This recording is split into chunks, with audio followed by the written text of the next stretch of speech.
Hello, welcome back to this channel. Today's gonna be an incredibly fun video because after a long, about 2 weeks of really talking about microgreens, we've done a lot of videos.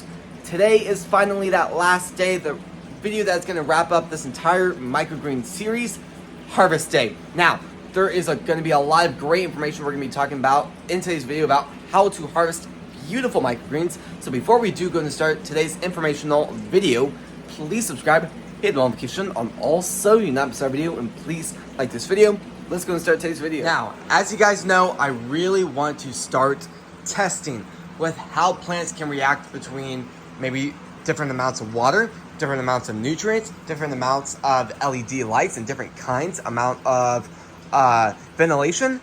We're having a lot of factors. So really we have two different trays. So we have two trays right here, sugar beets and sunflowers. And then for the 2.0 setup we were testing with right now, we're growing the same exact stuff. So something I'm going to be comparing in a second is both of these. Now obviously at the end of the day, from what I've noticed, is they're basically identical. So we will be harvesting one of each kind. So we'll be harvesting one sugar pea tray in a second, and same with the sunflowers, and I'll be showing you guys how exactly to package it and harvest it too.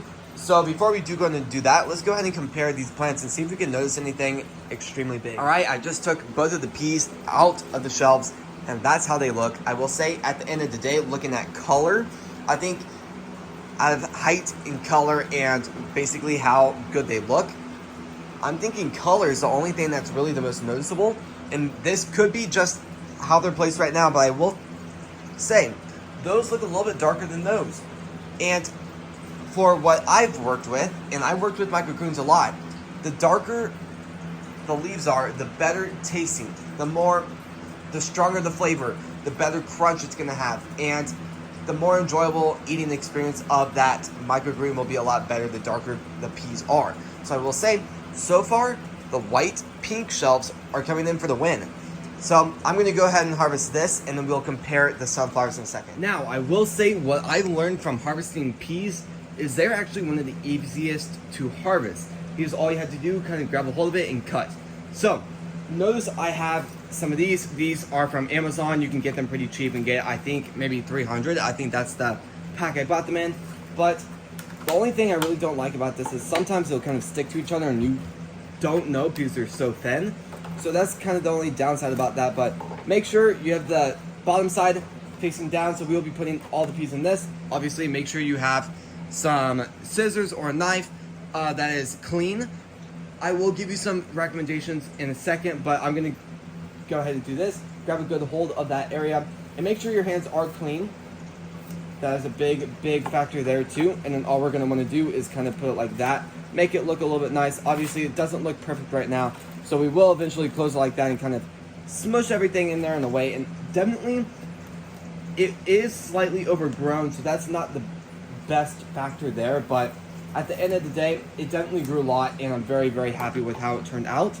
Now I'm gonna go ahead and kind of get this where it's looking all nice, and then definitely a little bit. You know what? I'm gonna go ahead and kind of cut the bottom stems too, because I can't fit that in the thing. So I actually have had a lot of you guys comment, how are you selling these? Where are you selling them? I actually am growing these basically at the moment just for the fact of learning how these grow and just kind of enjoying them myself. But I do have intentions of really wanting to start my own produce business eventually too. Now, since I'm not selling these currently, I don't have to weigh them, but that's kind of just an estimate from what I've worked with. We're just going to want to close it and make sure there's nothing left. Definitely going to be squishing them quite a bit, and to be honest, that's kind of what you get when you overgrow it. So just keep that in mind. And definitely that factor there. All we're gonna want to do, kind of just smush it there, and then we're gonna want to lock it like that. I will say I'm not the biggest fan of these containers. I'll just give you my straight opinion there, and they don't lock the best. So I'm gonna have to kind of do some more cutting on that, but that is basically how you do it. Now, for the recommendation of like scissors or knife, I would recommend, for the sake of letting it stay as good as possible, the knife almost, or the scissors, when you do that, it almost kind of snips the tips of it so you can kind of see there.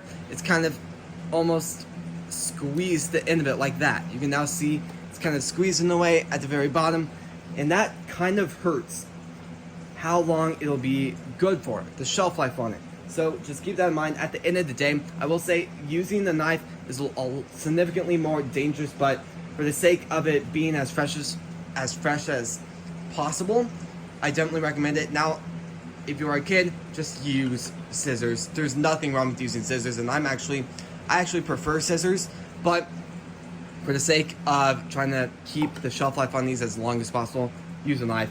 And at the end of the day, if you guys have any more questions on cutting sugar peas, please comment that down, and I'll do my best to comment back to that and answer your question. So I'm going to go ahead and kind of finish harvesting this.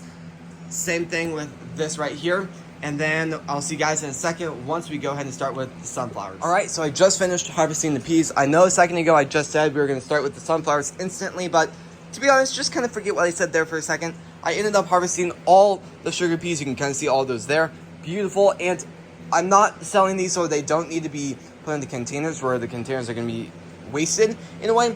But I will say this, ventilation might have to be the most important for microgreens. Microgreens, since they're so compact, they really mold easily. And looking at the microgreens, the sunflowers, you can kind of tell they're molding slightly right there. Nothing incredibly bad, but here's kind of another way to look at this. Check out the roots. That, to be honest, I will say, to be honest, this is so incredibly difficult to try to get it out, but that's how it looks. The root structure is absolutely incredible. I will say that is absolutely fascinating to really see how they grow, but very, very excited for sunflowers. So let's go ahead and do that. Okay, so this is from the red lights, the pink, purple lights. And this one is from these lights. And I will say there is an oops I made here, and that's why they look so different. So these ones look almost like they've fallen over, almost like they don't have enough water. But if you look at it, I've overwatered. And same with this, but not as much as I overwatered that. So just keep that in mind. Ventilation is incredibly important because for this research, I miscalculated my watering amounts. So now the testing isn't coming back as good as like the peas. So just keep that in mind. So I'll have to retest that eventually on this channel too. So let's go ahead and start harvesting these beautiful microgreens. All right, and what's really, really nice is microgreens. For microgreens, you basically have to harvest them the same as everything else. You just kind of grab onto a piece of it right here, cut, and then you're good. And now you're probably thinking, if you guys are new to microgreens, you're probably thinking, aren't these gross? From my perspective, no, and kind of. So they don't go on everything. I think it's kind of weird to just kind of grab one and, like, for an example, just eating this handful right here. I do think that's kind of weird, but I do think they're absolutely delicious on like salads, sandwiches, on everything. And they're really, really good in soups too. So if you guys have the chance to maybe grow some or buy some from a local farm or a grocery store, I definitely consider getting some. All you had to do really just grab a piece of it, cut. These are definitely a lot harder because they're growing all over. So just kind of cut and go from there. Definitely I got some soil there, so try to cut all the soil off because that is a safety and health hazard there. So if you are, well, for both cases, if you're doing this just for the experience and just kind of giving it to your family, or if you're selling it, safety always comes first. Just think of that. If you guys are working on like a new business or something, always have safety come up first, because at the end of the day, you don't want to hire people that are gonna eventually get hurt from the operation or from the setup. Just keep that in mind. Always be prepared and always have a backup plan for safety, and make sure safety is your top priority. Now, the second tray, since this is going so incredibly quick, we're gonna do the same thing here. Now, I will say, cutting these are a little bit more dangerous because you're cutting a little bit closer to your hand.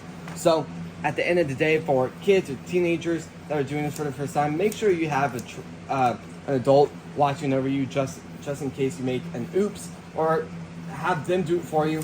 Because at the end of the day, there's definitely a lot of stuff that could go wrong because you're focusing on where you're cutting and not really exactly focusing on where your hand is. So just try to be as careful as possible. Always have safety come first. Then we're going to be cutting back here.